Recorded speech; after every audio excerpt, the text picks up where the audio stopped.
Y'all got all kinds of snacks and drinks. So I wanted to welcome everybody. Welcome to the Dennis Boys Kickoff Party. We're also happy to see everybody. I wanted to say thank you first and foremost to everybody who made it out. I want to say a special thank you to everybody who donated money. I get a special thank you. I think that the plan was, I think, to start out with a little preview of some of the work that's being done already for the film, and then Before we get started, can I introduce you? Oh, I'm sorry. Do people not know who I am? Go ahead, please. Yes, sorry. This is Alexis Thompson, and she is a local production designer. So my favorite production designer, personally. And she's also an artist. You can see her artwork in the silent auction over there. And she has production designed anything from commercials to short films, and is my go-to person whenever I need something that I don't know how to make. Also, I have a feature film that's getting ready to come out on TV. It is wild. It's called Kidnap. It should be out in another month or two. Don't sleep on it. So Alexis is our favorite moderator as well. So big fan of Alexis. She's known Steve and I since we first started dating about 12 years ago. So she's seen the whole thing come down. I really did. I was like their house cat for a while. But it turns out Jamie's allergic to cats. Yes, she's kind of still a house cat. We live a couple blocks away. So it's a really important moment for us as a couple to see all these friendships and relationships with people. And Alexis has been there to support us. And so we thought, what better person to crack jokes at our expense? I would never do such a thing. So that's why that's a great sum up. But I don't feel like I need to introduce these two to anybody, do I? You probably all know them, you love them, we know that. But of course, Stephen Arthur Schaffer, right there, and Miss Jamie Corzine.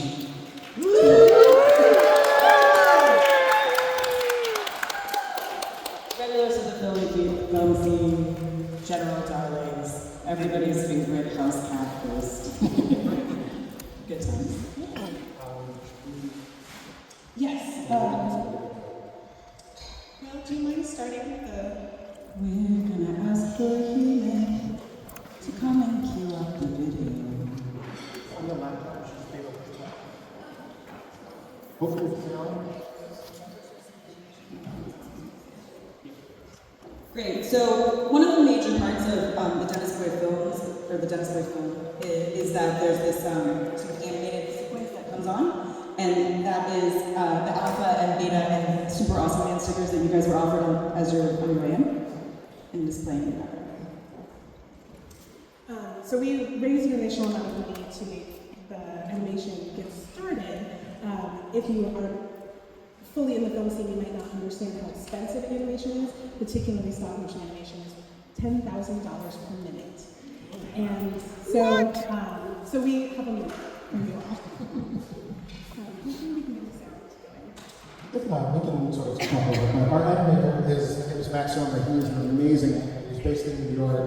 He's been doing it for such a long time. I don't know, some of the more seasoned folk out there might remember Celebrity Deathmatch. He's an animator for that, so he's a pro. Robot Chicken, he also did, there's a lot of stop motion NHL ads that he's done. So he mostly works in the commercial space, and he hooked up with us because he wanted to do something that was more creative and more narrative. So we were able to get him a product. But yeah, that's a taste of what we've got so far, and so with all of your generous help, we will keep going. We'll get the live action production fund going, and then we'll start hopefully this fall. If everything goes according to plan. So that kind of brings me into sort of my first part of our questions, right? Which is that I know this has been this is like Steve's passion project, right? We've all worked with people who are like, this is my passion project, but they're also kind of like wishy-washy about it. But I know that this is really like your passion. So like, Do you want to talk a little bit about how you've kind of arrived at this place? Like, what brings you to this moment that's brought all of us here? Yeah. It's definitely been a long journey, and I thank you all for supporting us, supporting me as I've gotten here. But yeah, it started pretty much, I guess, in 2010 with the passing of my mom. And pretty much ever since then, I've been trying to figure out how to, deal with those emotions. And one of the things that ended up being really cathartic was writing. And so, about 2014, I started writing a screenplay that would become The Dentist Boys, about these two brothers dealing with their mom actually battles an illness. And yeah, it just took about 3 years until 2017 the script was done. And then I was fortunate enough to win an award from the Philadelphia Film Office, which was great. It gave me a lot of validation that I'm actually there for a reason like this. And yeah, ever since then, we've just been trying to grind. And I mean, I cannot continue without thanking Jamie for all of the time and effort and pulling me off the ledge that she has done. And she's read every single draft, and she's given me notes and feedback even when I didn't want it. So this is much better than you would find.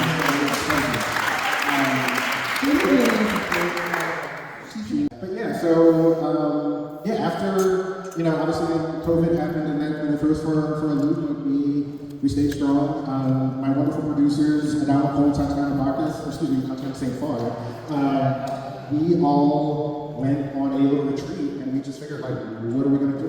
We have this script, and basically everything that you've seen right now, this event sort of was born out of that meeting that we had many years ago. And so I cannot thank them enough, and I cannot thank all of you enough. And yeah, it's just been a wild journey, but a great one. So the story is, I think many writers are like this, right? The story is your story. How true to life is the story? Like, how much is it really your story? It's loosely inspired by my real life. It's funny because it's closer to reality than I think I initially wanted it to be. I remember some of those earlier drafts, Jamie would read it and was like, something's missing, something's not right. And then what we sort of figured out was that I was trying to keep it too far from reality. And she was like, I think if you were just honest about what happened and your feelings and what you went through and what your brother was going through, I think people will resonate with that. And she was right. And so I actually brought it a little closer to reality. It's still, to be clear, once you see the film, it's still loosely based on our lives. But yeah, just a lot of it is drawn from some of our real life experiences. Like, there's scenes that I pulled whole cloth from things that actually happened with me and my brother and my mom. And so, I just tried to add that fantasy element with the stop motion was sort of that icing on the cake that added this particular layer to kind of make it a unique film. Yeah. So the stop motion animation, where did the idea for adding that into the story come from? Was that? It was me. I'm sorry. Jamie always kind of making things bigger, harder. If there's a more difficult way to do something, I'll find it. Basically, he had this world where he had a character that was playing with their old toys to sort of like escape from the kind of rough things going on in his life, which is the character inspired by Steve's brother. And this imaginary world came in and out of the film, and Steve was like, I don't know how I want to portray it yet. I don't know if we hire actors to act it out, like do the toys come to life, what happens? And I was like, it'd be cool. It's kind of expensive. And very expensive, but it would make our film super unique and more marketable, is stop motion animation. And I was like, I'm an artist, I can figure out stop motion animation. So I tried. It did not come well. I was like, all right, let's see if we can find somebody to do this for us, because we have enough to do. And the running joke is Steve has not divorced me yet for this choice. Because it's made every step of the way more difficult, but at the same time, it does resonate. It does make our characters stand out. The comedy hits, and our animator is like so excited. He's like sending us messages, when's the next check coming, so I can keep going. Even though he's working at most of his rate. So that's where it stems from, is this problem of how do we make the inner world of that character, and then also give that character something to do, like an interest, something to ground that character in something that's gives him some goal in the story. Yes. things that I love about the two of you as people is that I have known you a really long time, and I know that you guys are like a unit, but I also really think of you as very separate people, very individual people, you know? So I'm kind of curious, because there's this sort of element of the story, like it's very much your family's story, and it's like a little bit of your family that like you maybe don't know that well, because your mother passed before Jimmy was in the picture. So I guess like sort of both of my sort of thoughts about it are like, what is it, one, like working with somebody's story when you're not estranged from it, but like just a touchstone to it, but also, what is it like for you guys working on this project, which is your work, and bringing it back together in your relationship, which is your life? You know what I mean? I mean, for me, I never got to meet Renee, my mother-in-law. And so for me, it was a way to get to know her. And I'm the production designer with the proof of concept, and Renee was a teacher. And I was a teacher. So I got to talk to Steve about the kind of notes she would get from her kindergartners and to create them for the proof of concept. And so for me, it's a chance to get to know her better. In casting Renee, our wonderful producer, Tatiana Bacchus, she actually became our producer because Steve met her and was like, this is the person who is the closest in personality to my mother that I've ever met. And you know, for me that was like, oh, that's like another piece of Renee that I get to have that I wouldn't have had otherwise. And so it's really powerful for me. It's also really powerful to see what happened right before I met Steve and what made the man that I fell in love with. So it's really powerful. But it's also, you know, like working together as a couple, we have to learn how to do that and not hate each other, which, you know, is a process. And there's been rough patches, and there's been, like, now we're at the point where if he's on set and I'm not, or if I'm on set and he's not, we're like texting each other throughout the day. Like, oh, I can't believe it just happened. I wish you were here to see it. Like, or like, oh my gosh, there's this person I wanted to meet. And like, yeah, it's been really rewarding. And he's the one who convinced me to quit teaching full-time and going to film.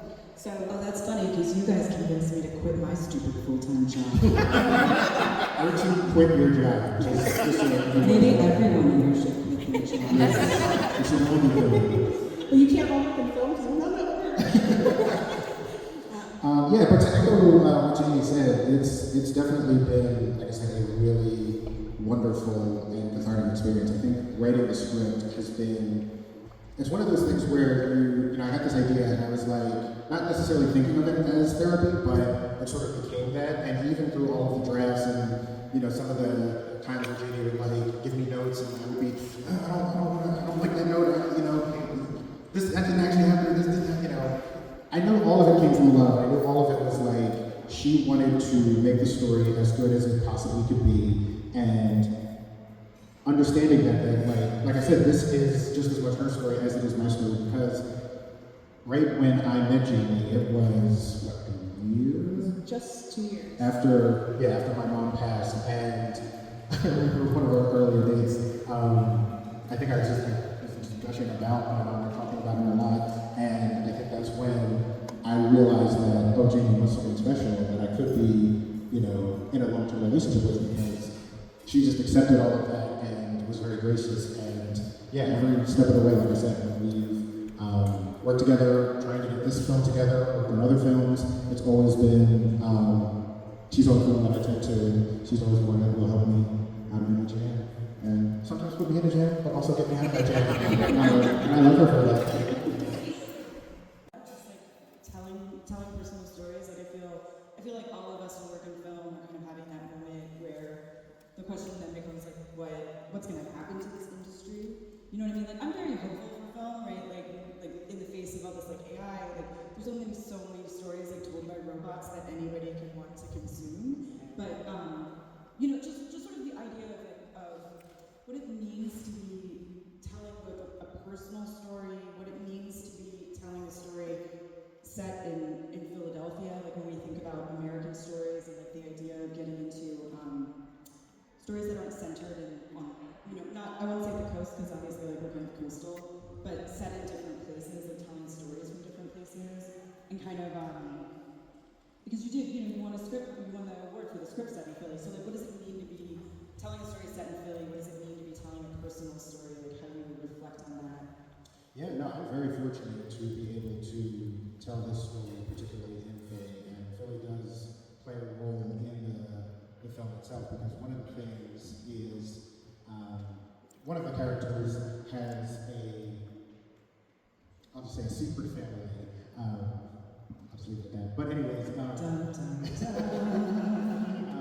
but he's sort of, as he's pulled between these two different worlds, between his biological family and his other family, one is in the suburbs, one is in Philly, and so I think having that as this, almost this character in the film, I think is really special, because so often we see films that are set in New York, set in LA, and as all of you know, Philadelphia is challenging and it's magical. Yes. It's fucking magical. It's a lovely city. It forces you to earn its love, but it is a lovely city. And one of the things that we are so proud to do is to bring more film to Philly. And I think having a film like The Dennis Boys Year is something that we can all get behind, because not only do we get to show off the city that we love, we get to hire all of our friends to help work on this thing with us. And so there's so many talented There's so many talented people here in Philly. There's so many talented artists, filmmakers, musicians, and we would love to be able to support them as they supported us as we make this film. And yeah, to your point, I mean, I think having this film that is made by a human being and not a robot, I think is one of the purest things that we can do. And I just am so thankful that I get to do this, and I'm so thankful that you all are here to support us as we're doing this, because we truly could not do it without you. And yeah. This is hopefully a bit of a love letter to Philly, and not just Philly, but the surrounding areas. There's a lot of films that get made in Philly that talk about the city itself, but this film also addresses like a not very well represented in media Black suburban story. That I feel like, we had to let the white girls say it. Those are the times that we live in, people. You guys weren't saying it. We didn't advocate for ourselves, so the disappears. And I learned a new word this year, nerd, Black words, and because we got invited to this conference. All the words for Black people are great. But yeah, that was one of the things that Steve talked to me about at the beginning was there weren't films that showed characters, very few films that showed characters who were like him. And wanting, what better way to do that than to write a story kind of about yourself. no ego whatsoever. No. Well, I am really, really excited for you guys to get started. I know that a lot of other people are excited to see you get started. And I mean, I'm not even necessarily here for the work, but I would say I am always, when I go to Philly film events, just impressed with just the talent and creativity that exists in this town. It's pretty magical. So I wanted to take this opportunity as we sort of wrap up our chat to turn to you guys in the audience and see if anybody had any questions for Jamie and Steve. You guys have questions for me, you can ask me later. I will be around. This is not my moment. But if anybody had a question that they wanted to ask. Yes? What was it like to cast the characters for the film? The question was, what was it like to cast the characters for the film? It was. We've cast them twice, and we'll have to cast again because we made 2 proofs of concept. Would you see the most recent proof of concept is up on the screen? So yeah, the most recent casting experience probably was wild. Yeah, I mean the constant throughout has been Tatiana. She's been in all of the versions of the film that will be in the feature film. So she, like I said, she's on the rock. But no, it's been great. Like we've seen, going back to the making films in Philly, there's so many talented actors in the city, and it was a challenge this time. For the proof of concept that we made, we actually had a casting agency that helped us, and they just sent us scores of really, really talented young Black actors, and it was kind of like a puzzle trying to figure out, like, okay, we really like this one, and they could be for Marshall, or because they could also be for Gerald. Or what if we paired them with these two together? What would that dynamic look like? Callbacks and had people reading the lines in this. If you've never done it as a trivia experience to hear an actor read something that you wrote in the voice of that character, it is a very weird, out-of-body kind of experience, but it's very, very, very exciting. You guys have been through this a couple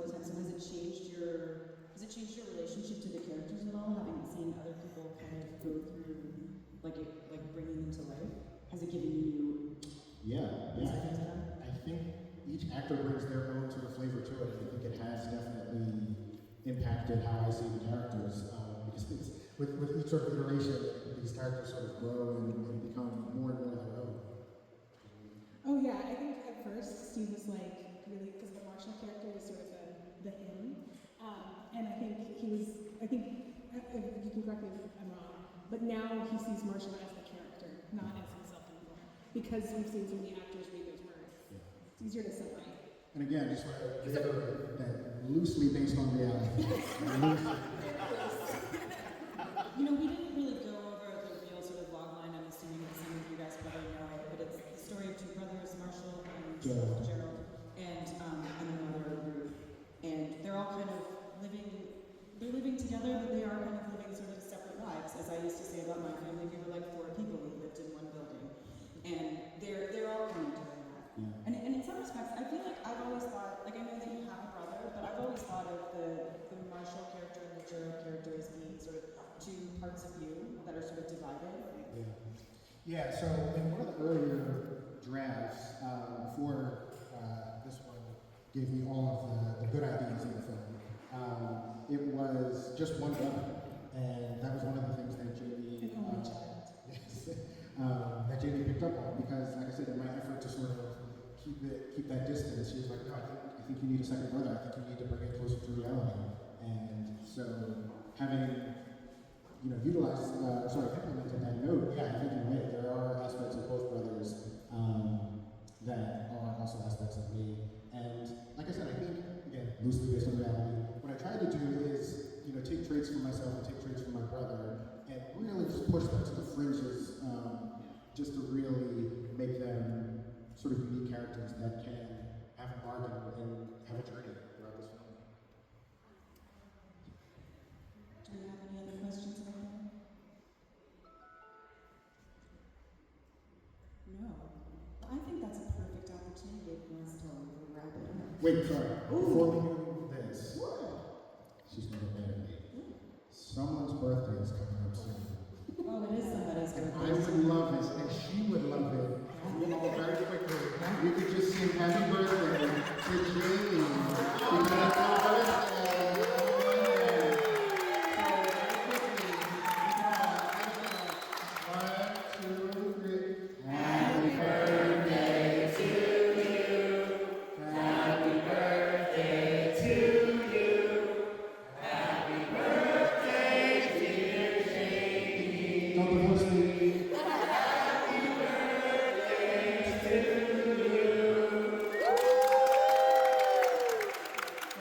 Because it's her birthday.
But now something that's been me falling out the door.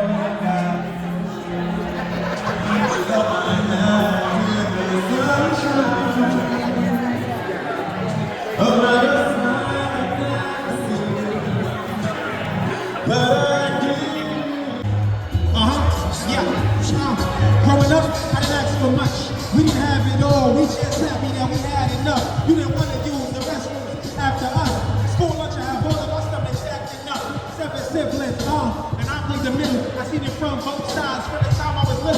my older brother hustle. My older say, younger brothers in the tussle. My sister stayed strong. The pictures I saw used to